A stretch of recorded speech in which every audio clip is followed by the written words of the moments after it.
반갑습니다. 태백산직입니다. 한눈에 보는 세계 철학사 서양 중세 철학 두 번째 이야기 스콜라 철학과 오컴에 대해서 함께 하시겠습니다. 배경음악은 낙엽 따라 가버린 사랑 조아람입니다. 믿기 위해서 이해한다. 스콜라 철학. 믿기 위해서 이해한다. 스콜라 철학. 이슬람을 거쳐 다시 돌아온 아리스토텔레스 철학입니다. 교부 철학을 뒤를 이어서 중세 후기에 스콜라 철학이 등장합니다. 이 무렵은 벌써 중세가 11세기, 12세기의 혼란을 극복하고 질서를 확립한 때입니다. 스콜라 철학이 존재하던 시기를 폭넓게 잡는다면 기독교가 유럽에 뿌리를 내리면서 교회가 정치 권력 위에 군림하고 교권이 확립된 9세기부터 르네상스가 일어난 14세기에서 15세기까지를 말합니다. 스콜라 철학의 시대는 9세기부터 14, 5세기까지 일찍이 9세기에 스콜라 철학의 선구자라고 불리는 에리오게나는 진정한 종교는 진정한 철학이요 진정한 철학은 진정한 종교이다고 말합니다. 스콜라 철학의 선구자 에리오게나. 하지만 스콜라 철학의 아버지라고 불리는 안셀무스는 종교적 신앙이 지식보다 앞선다고 생각합니다. 이때 9세기에서 12세기를 보통 정기 스콜라 철학이라고 합니다. 이어서 13세기에 우리가 잘 알고 있는 토마스 아퀴나스나 둔스 스코투스 같은 유명한 철학자가 등장하면서 스콜라 철학의 전성기를 맞이합니다. 스콜라 철학의 전성기는 13세기. 이때부터 14세기 전반까지 중기 스콜라 철학 시대입니다. 그리고 스콜라 철학의 붕괴가 진행된 14세기 후반부터 15세기에 이르러는 동안을 후기 스콜라 철학이라고 합니다. 다시 한번 정리하면은 초기가 9세기에서 12세기가 정기 스콜라 철학, 그 다음 13세기에서 14세기 전반까지, 9세기에서 12세기까지 정기 스콜라 철학, 그 다음 14세기 전반까지 중기, 그 다음에 14세기 후반부터 15세기까지가 후기 스콜라 철학이다. 플라톤의 철학을 바탕으로 생겨난 교부 철학만으로는 점차 인간 지식의 성장에 따라 나타나는 여러가지 난제들을 해결하기가 쉽지 않습니다. 플라톤의 한계를 뛰어넘는 새로운 철학의 틀이 필요해진 것입니다. 그래서 스콜라 철학자들은 아리스토텔레스의 철학을 신학체계 안으로 끌어들입니다. 세계를 계층적인 질서로 설명하는 아리스토텔레스의 철학은 신분사회인 중세 봉건사회에 들어맞습니다. 절대자 신과 진료를 갖지 않는 천사, 그리고 인간이라는 충인은 괴와 영주, 기사, 농노라는 중세의 신분사회를 설명하기에 적합합니다. 로마 유스티아누스 황제의 이교 금지로 아카데미아가 폐쇄됨으로써 그리스 철학의 전통이 끊어진 뒤 그리스 철학은 이슬람 문화권으로 흘러들어가 이슬람 교도의 철학적 기초를 제공합니다. 그러나 십자군 전쟁을 계기로 12세기 유럽의 아라비아 철학과 함께 아리스토텔레스 철학이 다시 유입되기 시작합니다. 여기에 결정적 역할을 한 대표적 인물이 중세의 걸출한 신학자 토마스 아퀴나스입니다. 1225년 추정 1274년에 살았던 인물입니다. 토마스 아퀴나스. 그는 이탈리아 나폴리 근교의 부유한 백작 가문에서 태어나 수도원에서 교육을 받습니다. 여러 대학에서 공부하고 여러 곳에서 강의하며 말년에는 교황의 궁정신학자로도 일합니다. 아퀴나스는 평생 아리스토텔레스 연구에 몰두해 중세 스콜라 학파의 사상을 플라톤에게서 해방시킵니다. 알다시피 플라톤이 이상적이고 이데아에 큰 가치를 둔다면 아리스토텔레스는 현실적이고 경험과 실체에 더 가치를 둡니다. 다시 말해 아퀴나스 이전 교부 철학이 플라톤 철학을 신학의 기초로 삼는다면 아퀴나스의 철학은 아리스토의 영향을 받아 경험적인 방법을 중시하는 쪽으로 선회합니다. 그도 신학자인 만큼 이론의 중심에는 어디까지나 신이 있지만은 인간의 이성이나 자율성을 높이 평가하는 입장에 섭니다. 아퀴나스는 13세 때 더 깊은 공부를 위해 나폴리 대학으로 유학을 떠납니다. 여기서 당시 만물 박사로 알려진 알베르투스 마그누스를 만납니다. 알베르투스는 신이 우리에게 준 이성을 최대한 발휘할 것을 주장합니다. 이성과 신앙은 대립이 아닌 보완 관계에서 우리가 이성을 최대한 발휘하면 믿음이 더욱 강해져 구원에 더 가까이 갈 수 있다고 합니다. 아퀴나스는 알베르투스의 영향으로 아리스토텔레스를 만나게 되고 20살이 되자 알베르투스가 속했던 도메니크 수도회에 들어가 평생을 바치기로 결심합니다. 아퀴나스는 체구가 큰데다 늘 말없이 멍한 표정으로 입고 친구들은 그를 시칠리아의 벙어리 황소라고 놀립니다. 하지만 뒤에 사람들은 그를 천사와 같은 학자, 탁월한 학자, 만인이 인정하는 학자라고 부릅니다. 기독교가 세력을 크게 확장하면서 초기만 해도 대단히 품넘고 너그럽던 교회는 권위적이고 배타적으로 변해갑니다. 교회에 저항하는 세력으로 이단으로 몰아 극심하게 탄압합니다. 13세기 초 교황 그레고리우스 9세는 아예 종교 재판소를 설치해 교회의 권위에 도전하거나 조금이라도 교회의 교리에 어긋나는 학설을 유포하는 사람들을 가차없이 처단합니다. 이러한 공포 분위기 속에서 신학은 물론이고 철학도 크게 위축됩니다. 이제 신의 존재를 증명하라는 요구는 그 자체가 이단입니다. 증명하라는 노력 자체가 신의 실존을 의심하는 불경이기 때문입니다. 신의 존재에 대한 의심조차 허용하지 않는 분위기 속에서 신의 계시나 계명, 신의 창조물 역시 증명할 필요가 없습니다. 기독교 신학이 깊은 정체의 늪에 빠져 헤어나지 못하던 때 아퀴나스는 과감하게 당시 기독교 신학의 가장 큰 문제인 신의 위치와 신의 존재를 논리적으로 증명하는 문제에 몰두합니다. 그렇다고 해서 아퀴나스가 신의 존재를 의심한 것은 아닐까라고 의심할 필요는 없습니다. 절대 아닙니다. 당시의 신의 존재는 전혀 의심의 대상이 아닙니다. 아퀴나스는 다만 모든 것들이 무로부터 나올 수 없음을 증명하려 할 뿐입니다. 아퀴나스는 다만 모든 것이 무로부터 나올 수 없음을 증명하려고 했습니다. 철학은 종교의 조력자에 불과한가? 우선 스콜라라는 말이 스쿨과 비슷해 보입니다. 스콜라라는 스쿨의 어원이 되는 말로 교회나 수도원에 딸린 학교, 곧 중세 대학에서 신학을 가르치던 학자들을 지칭합니다. 스콜라, 신학을 가르치던 학자. 그러니까 스콜라 철학은 교육 기관을 갖춰놓고 체계적으로 기독교를 연구한 학문, 학교 교육과 연결되는 학문이라는 뜻입니다. 이렇게 체계적으로 신학을 연구하는 기관이 정비되자 자연스럽게 신학도 계시보다는 말, 언어, 합리를 중시하게 됩니다. 그러면서 언어로 신의 존재를 증명하는 쪽으로 나아갑니다.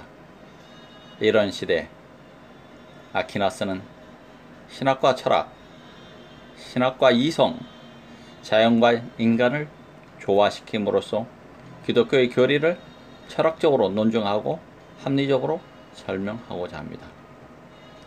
그러고 보니 교부 철학과 다르지 않은 것 같지요? 하지만 엄밀하게 따져보면 차이가 있습니다.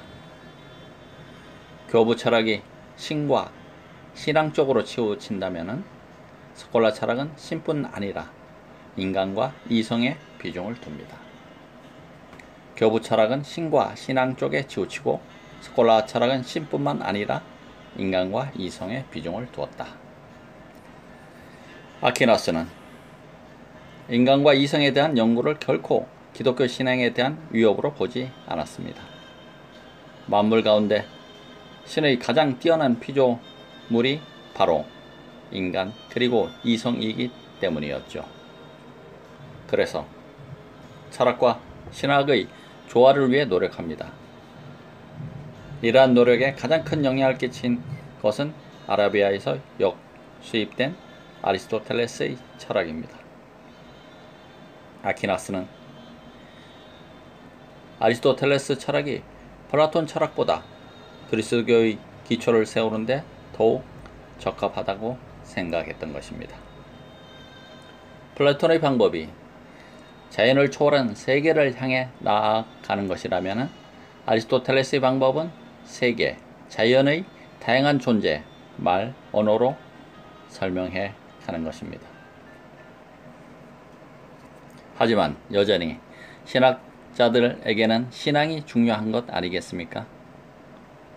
아퀴나스 역시 처음에는 아리스토텔레스의 철학을 받아들여 신학 사상을 전개하나 거기에 머물지 않고 종교적 차원으로 한 단계 더 나아갑니다.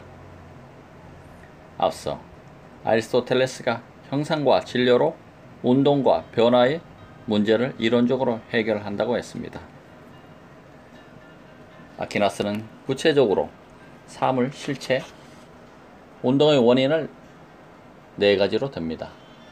진료인, 형상인, 동력인, 목적인. 여기서 진료는 무엇을 만드는 재료를 말하고, 형상은 어떤 사물의 모습, 구조, 기능을 말하고, 또 동력은 변화를 가져오는 실질적인 행위를, 목적은 말 그대로 어떤 사물이 생성되는 궁극적인 목적을 뜻하는 것입니다.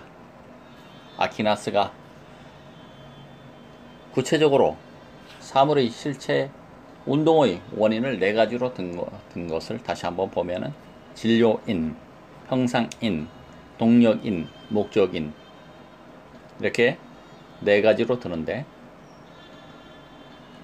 여기서 진료는 무엇을 만드는 재료를 말하고 형상은 어떤 사물의 모습, 구조, 기능 동력은 변화를 가져오는 실질적인 행위를 목적은 말 그대로 어떤 사물이 생성되는 궁극적인 목적을 뜻합니다. 이것으로 예수의 존재를 해석하면 어떻게 되겠습니까? 예수는 피와 살로 이루어진 인간이며 진료이고 하나님의 외아들로서 인간의 모습, 형상을 한 신입니다. 또한 예수 자신이 십자가에 매달려 죽음으로써 동력이죠. 죄지은 이들을 용서해주고 인류를 구원합니다. 목적이 포함되어 있습니다. 어떻습니까? 아주 그럴듯하지 않습니까?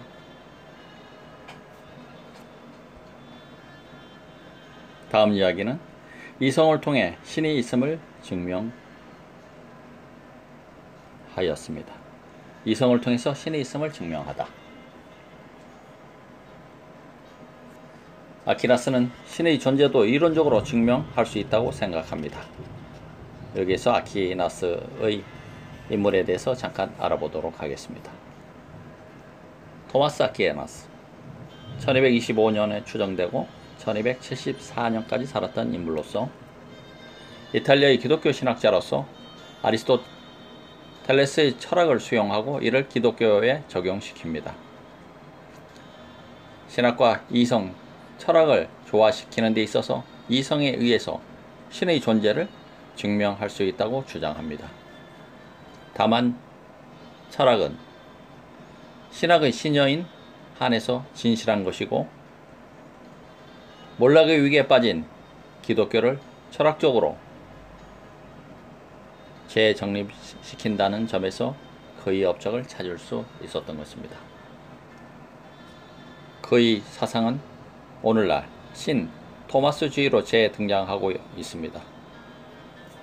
조선으로서는 신학대전, 대이교도 대전 등이 있습니다. 신학이나 철학이나 신을 연구하기는 마찬가지입니다. 그래서 신을 증명하는 데 역시 아리스토텔레스 방법을 갖다 씁니다. 특히 아리스토텔레스의 부동의 동자 개념은 운동과 변화의 원리를 논리적으로 설명하고 있으므로 기독교의 신을 철학적으로 설명하는 데 아주 유용하다고 할 수 있습니다. 오히려 플라톤의 이데아론보다 더 쓸모가 있습니다. 아리스토텔레스가 말하는 제1형상, 순수 형상은 진료를 조금 더 포함시키지 않은 비물질입니다. 바로 이 순수 형상이 영원 불멸하면서 모든 생명의 원인이 되기에 신이라고 할 수 있었던 것입니다. 물론 순수 형상은 순수하게 인간 이성의 세계에서 만들어낸 신이므로 인간을 창조하고 지배하는 종교적인 신과는 근본적으로 다르다고 할 수 있습니다. 구체적으로 아퀴나스는 5가지 논증을 통해 신의 존재를 증명합니다. 토마스 아퀴나스가 5가지 논증을 통해 신의 존재를 증명한 것을 알아보도록 하겠습니다. 첫 번째, 가장 대표적인 것으로 운동과 변화에 의한 증명입니다. 운동과 변화에 의한 증명. 이는 움직여지는 모든 것은 다른 것에 의해서 움직여지고 있다는 사실에 기초합니다. 움직이는 사물을 잘 보세요. 스스로 움직이는 게 아닙니다. 다른 무엇에서 움직여지는 것입니다. 이것은 마치 막대기가 손에 의해서 움직여지는 것과 똑같습니다. 그렇다면 결국 그 자신은 움직여지지 않으면서 다른 모든 것을 움직이는 것, 제1원인이 있어야 한다고 생각합니다. 이것을 부동의 동자라고 하며 창조주 곧 신이라고 생각했습니다. 두 번째는 첫 번째가 비슷하지만은 인과 법칙을 통한 논증입니다. 알다시피 자연에서 일어나는 모든 결과에는 원인이 있습니다. 우리가 알고 있는 원인은 동시에 다른 원인의 결과입니다. 그런데 그 원인을 거슬러 올라가면 무엇이 있을까요? 인과 법칙으로서의 최초의 원인, 즉 제1원인이 있습니다. 그것이 바로 신입니다. First cause,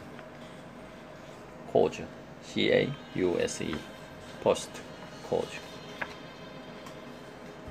세 번째는 우연적 존재로부터 필연적 존재를 따져보는 방법입니다.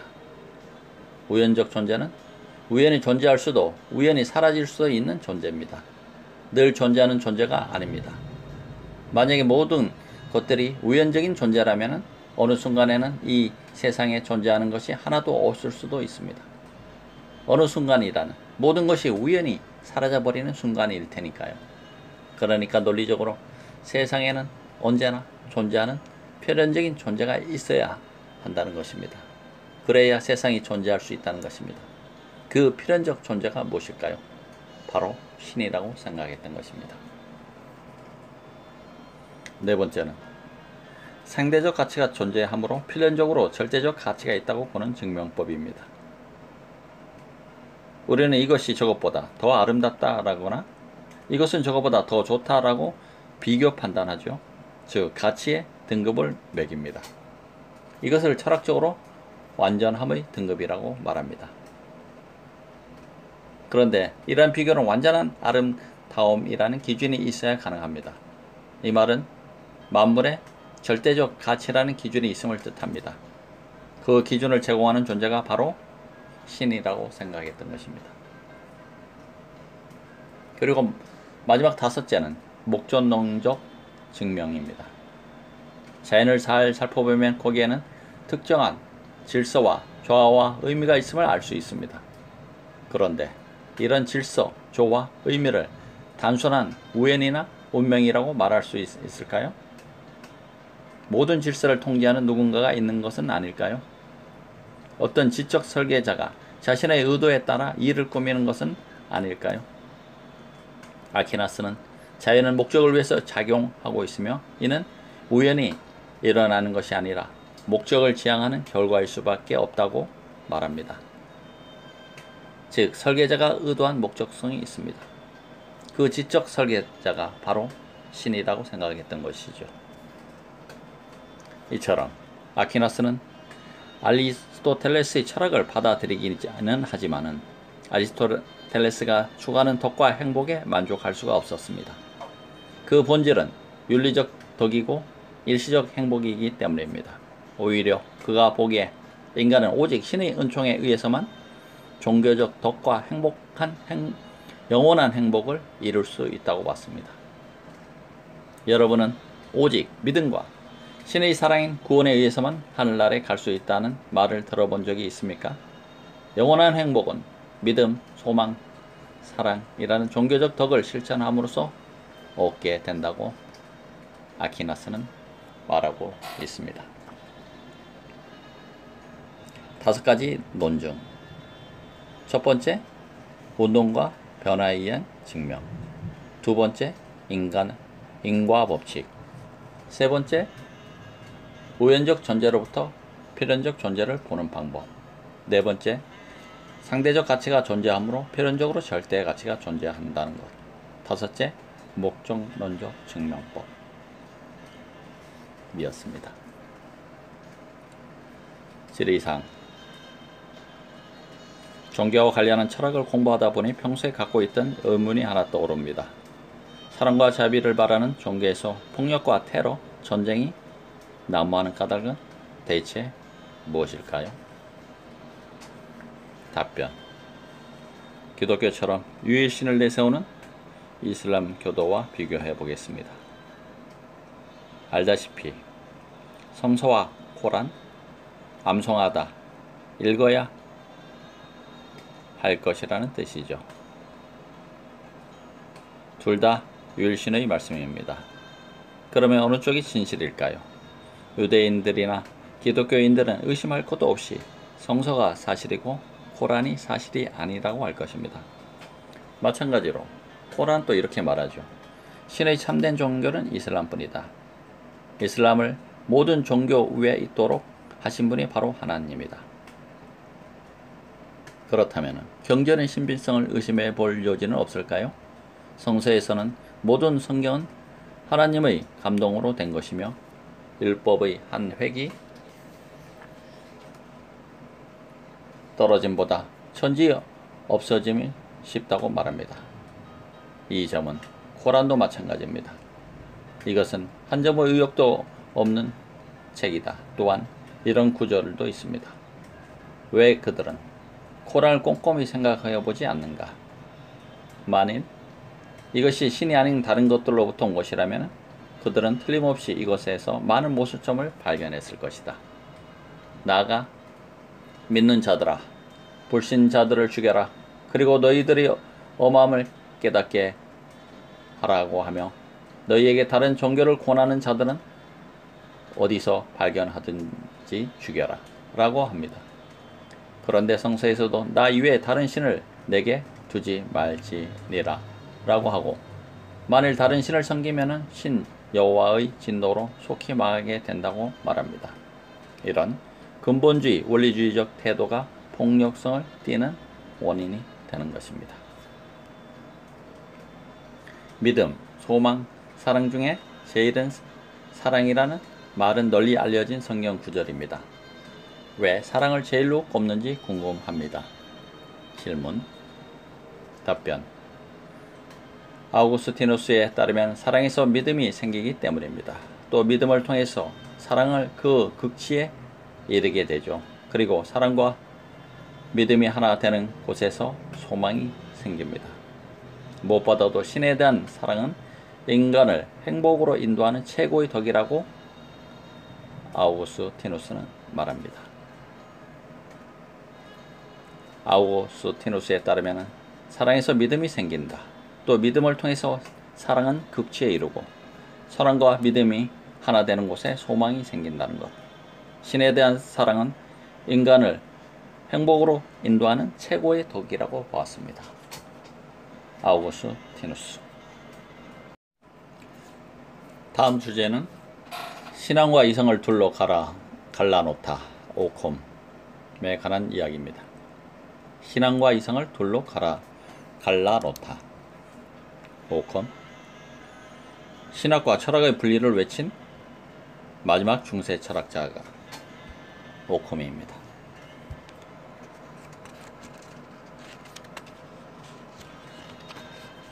인물 탐구 오콤에 대해서 알아보겠습니다. 오콤은 1285년에 태어난 것으로 추정하고 있고 1349년에 존재했던 인물입니다. 영국의 신학자로서 유명론의 대표적인 인물입니다. 종교 재편에 의해서 이단으로 몰려 수감되기도 하나 탈옥해 많은 저작을 남겼습니다. 이성과 신앙을 분리하는 입장에서 자신의 철학을 펼칩니다. 이성과 신앙을 분리, 오콤, 윌리엄 오콤. 신의 존재나 종교적 교의는 이성 철학으로 설명할 수 없는 신앙에 속하는 것이다. 어떤 현상을 설명할 때 불필요한 가정을 해서는 안 된다는 것이 오콤의 면도날, 그가 애용한 원리입니다. 어떤 현상을 설명할 때 불필요한 가정을 해서는 안 된다. 이후 19세기 영국 철학자들에게 많은 영향을 끼치고 저서로는 자유토론집, 정리집 등이 있습니다.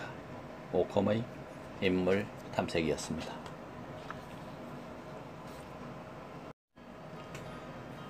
13세기, 14세기에 유행한 프란체스코 학파는 경직된 기독교 교리의 폐쇄성의 의문을 품고 일어선 학파입니다. 프란체스코 학파. 윌리엄 오컴이 가장 유명합니다. 오컴은 감각적이고 직감적인 인식이 진리라고 말합니다.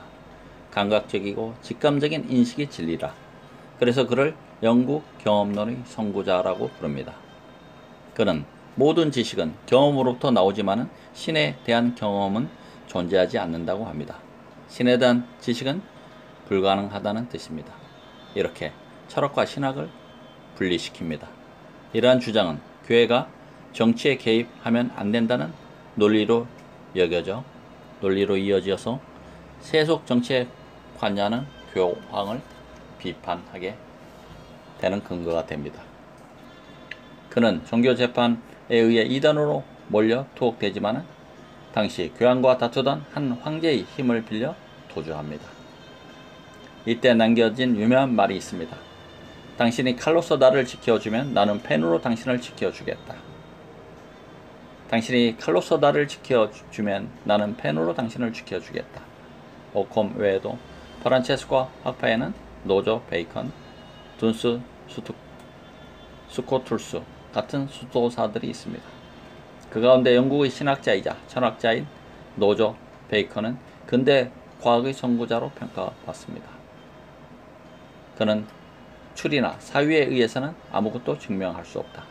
모든 것은 경험에 의해서만 가능하다고 주장합니다. 그래서 과학적인 실험을 통해 자연의 법을 연구합니다. 13세기만 하더라도 모든 과학 실험을 이단으로 간주했습니다. 그럼에도 노조 베이컨은 철학의 경험적 방법을 도입하고 연금술과 점성술까지 연구함으로써 끊임없이 교회를 자극합니다. 이제 보이지 않는 신을 증명하려던 중세의 철학은 막을 내리고 서서히 근대의 길목에 들어서게 되었던 것입니다. 신에 대한 경험은 존재하지 않는다는 이야기. 신에 대한 경험은 존재하지 않는다. 플라톤과 아리스토텔레에게서 기원하는 보편 전쟁은 스콜라 철학에서는 실제론과 유명론으로 나뉘어 격렬하게 전개됩니다. 플라톤과 아리스토텔레스의 보편 전쟁. 스콜라 철학에서는 스콜라 철학에서는 실제론과 유명론으로 격렬하게 전개된다. 먼저 플라톤의 입장이 무엇이었는지 기억을 더듬어 보겠습니다. 그는 보편은 이데아의 세계의 형상으로 실제한다고 생각합니다. 이데아의 세계의 형상으로 실제한다고 생각한 것이 플라톤의 보편입니다. 보편은 엄연히 존재합니다. 그러나 보편은 실제 사물에 있는 것이 아니라고 봅니다. 왜냐하면 현실의 세계는 그림자의 세계이며 참이 아닌 거짓의 세계이기 때문입니다. 이원론이죠. 이에 비해 아리스토텔레스의 보편은 개별 사물 안에서만 실제한다고 생각합니다. 어디에 따로 보편이 존재하는 것이 아닙니다. 이론론입니다. 이런 입장의 차이가 기독교 교리와 연결되면서 문제가 발생하게 되죠. 이를테면 신의 존재, 원죄의 해석, 교회의 위치 등이 관련됩니다. 왜냐면요, 보편이 실제한다는 입장에서는 원죄나 교회의 보편성을 입증하는 것이 누워서 떠먹깁니다. 그러나 보편이 존재하지 않는다는 입장에서는 교회의 원죄도 부정되어 기본 교리가 무너지는 결과를 낳기 때문입니다.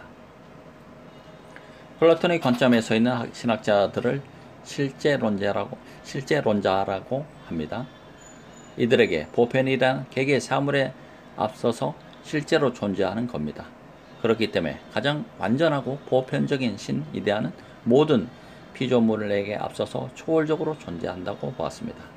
이렇게 보면 삼위일체론, 같은 골치 아픈 문제도 손쉽게 설명할 수가 있습니다. 즉, 신이라는 하나의 실체에서 성부, 성자, 성령이라는 삼위가 나타나는 것입니다. 삼위는 본래 하나의 체에서 나온 것이란 얘기죠. 또한 원죄의 보편성도 쉽게 설명할 수가 있습니다. 흔히 사람들은 먼 옛날 인류 최초의 조상이 지은 죄가 왜 나의 발목을 잡는가 라는 의문을 갖지만은 실제론자 입장에서 원죄는 각 개인이 아니라 인류 보편이 지은 죄입니다. 교회 역시 단순히 교인들의 집합이 아니라 보편으로서 카톨릭은 보편이라는 뜻, 신자들 위해 군림하는 권능입니다. 하지만은 스콜라 철학에서는 아리스토텔레스의 관점에서 주목하고 있습니다. 이렇게 쓰게 되면 완전히 얘기가 달라지게 되죠. 이들을 유명론자라고 부릅니다. 보편을 호황된 이름에 불과하다고 보는 이들은 기독교와 관련된 실제론자들의 해석을 부정합니다. 유자는 오직 유자, 유일하다는 유자와 명자는 이름 명자입니다. 보편에 해당하는 일체가 없으므로 사위일체는 삼위일체는 성립하지 않습니다. 성부, 성자, 성령은 삼위일체가 아닌 그냥 삼체입니다. 결국 기독교는 세 개의 신을 모시는 삼신교가 되는 것입니다. 일찍이 아우구스티누스는 삼신론에 대하는 침묵밖에 없다라는 고뇌에 찬 발언을 한 적도 있습니다. 이들에게는 교회도 보편으로서 존재하는 것이 아니기에 교회 권위에 대한 도전이 당연시 됩니다. 원죄 역시 먼 과거의 역사적 사건일 뿐 지금의 우리하고는 아무런 상관이 없다고 봅니다. 교회에서 이런 논쟁을 보며 수수방관하지는 않았겠죠. 이미 1092년 교황은 유명론을 이단으로 규정하며 모든 논쟁을 금지시킵니다. 하지만 영국의 스콜라 철학자 오컴은 명백하게 유명론을 취하며 교황에게 맞섭니다. 그는 보편 개념은 기호다. 이 기호에 상하는 실제는 없다라고 말합니다. 또한 감각적이고 직감적인 인식이 우선 진리라고 말합니다. 모든 지식은 경험에서 나온다고 말하는 것입니다. 이런 관점에서 그는 신에 대한 경험은 존재하지 않으며 이에 신에 대한 고유한 지식 역시 불가능하며 따라서 믿음은 불합리하다고 주장합니다. 철학적 진리와 신학의 진리를 완전하게 구별했던 것입니다. 그 결과 철학과 신학은 분리되고 철학을 통해 신의 섭리를 이해시키려 한 스콜라 철학은 해체의 길을 걷게 되었습니다. 질문: 오컴의 맨도온 날이라는 말이 있습니다. 무슨 뜻일까요? 답변: 오컴은 가장 유명한 유명론자입니다. 그가 실제론을 비판하면서 오컴의 면도날이라는 단순성의 원리를 제시합니다. 이런 현상을 설명할 때 불필요한 가정이나 존재를 두어서는 안 된다는 겁니다. 여러가지 가설을 세울 때 개연성이 부족한 주장은 잘라버려야 한다는 말이죠. 여러가지 가설을 세울 때 개연성이 부족한 주장은 잘라버려야 한다.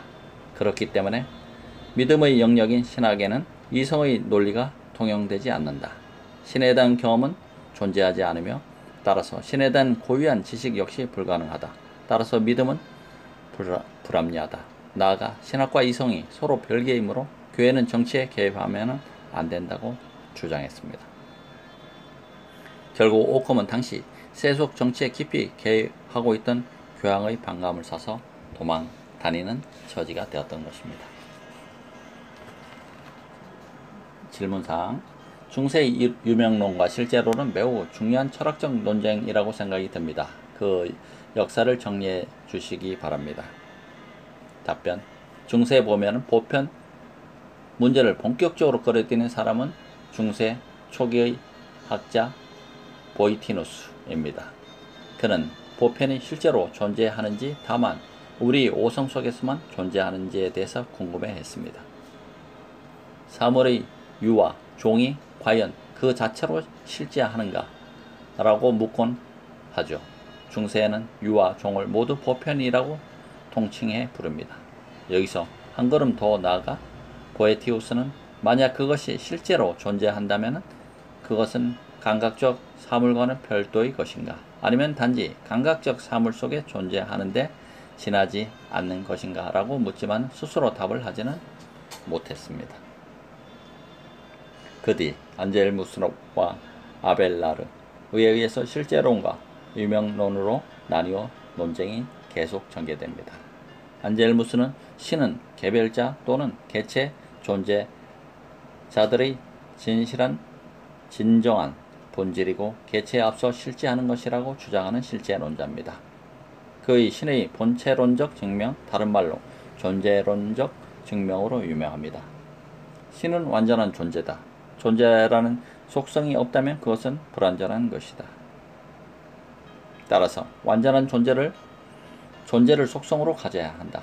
그러므로 완전한 존재인 신은 존재를 속성으로 갖는다. 따라서 신은 존재한다. 이것이 그의 논증입니다. 반대로 아벨라르는 우리가 진정으로 알 수 있는 것은 우리 주변의 개별적인 사물들 뿐이며 보편이라는 개념은 단지 생각 속에만 존재하는 것에 불과하다고 말합니다. 바로 유명론이죠. 하지만 아벨라르는 여기에 그치지 않고 실제론과 유명론의 이분법적 논리에서 벗어나 중세 보편 논쟁의 한계를 극복하고자 합니다. 보편은 초월적 이념이 아니라 개별자들과 함께 그 속에서 공존한다. 이것이 개체만이 존재한다는 유명론과 보편이 존재한다는 실제론을 종합한 것입니다. 이런 입장을 개념론이라고 부릅니다. 개념론, 보편은 초월적인 존재 이념이 아니고 개별론자들과 함께 그 속에서 공존한다. 이것은 개체만이 존재한다는 유명론과 보편이 존재한다는 실제론을 종합한 거다. 이것이 존재 개념론이라고 할 수 있습니다. 매우 복잡하긴 한데 반복해서 이해하시면 좋겠습니다. 함께 해주셔서 감사합니다. 태백산직이었습니다. 고맙습니다.